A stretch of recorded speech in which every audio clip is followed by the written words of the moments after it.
Namaku Indra. 3 bulan lalu, aku pindah ke sebuah rumah kontrakan kecil di pinggiran kota. Rumah itu cukup tua.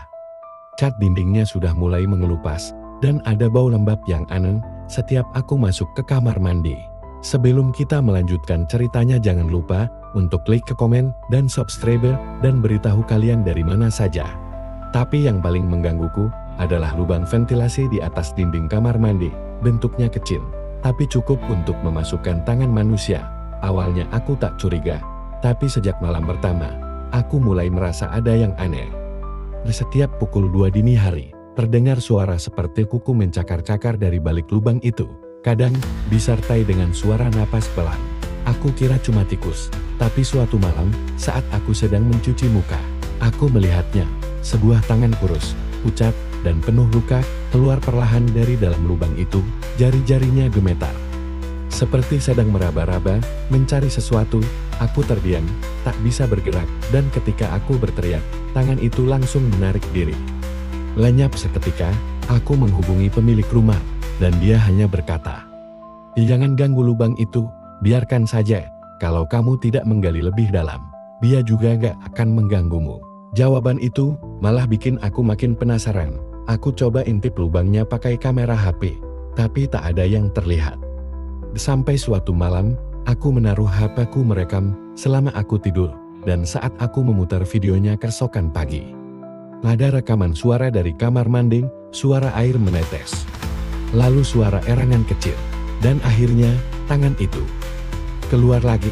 Tapi kali ini ada wajah yang ikut muncul di balik lubang, wajah seorang perempuan, matanya kosong, bibirnya sobek, dan dia menatap langsung ke arah kamera.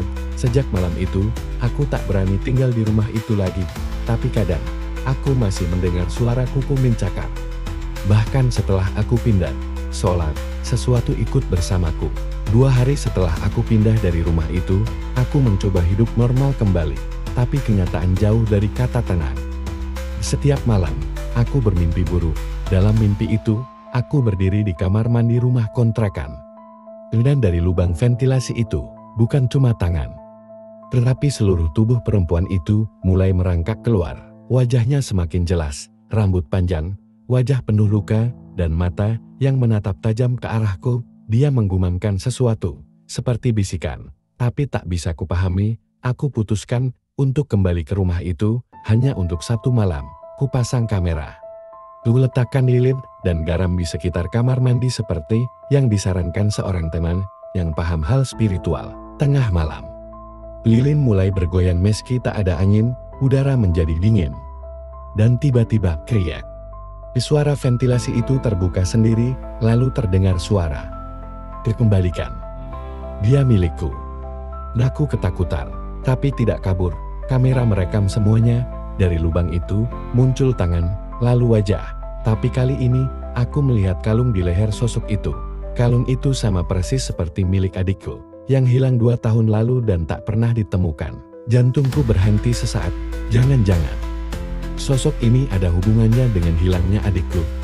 Aku langsung kirim video itu ke orang pintar, dan dia berkata, "Wah, itu bukan rumah biasa. Banyak arwah yang terperangkap di sana. Tapi yang satu ini, dia tak mau pergi, karena dia sedang mencari tubuh untuk kembali hidup." Aku panik. Aku tanya, apa yang harus kulakukan? Tetapi jawaban orang itu hanya satu, "Kalau kamu sudah melihat wajahnya, maka kamu yang akan dipanggil berikutnya."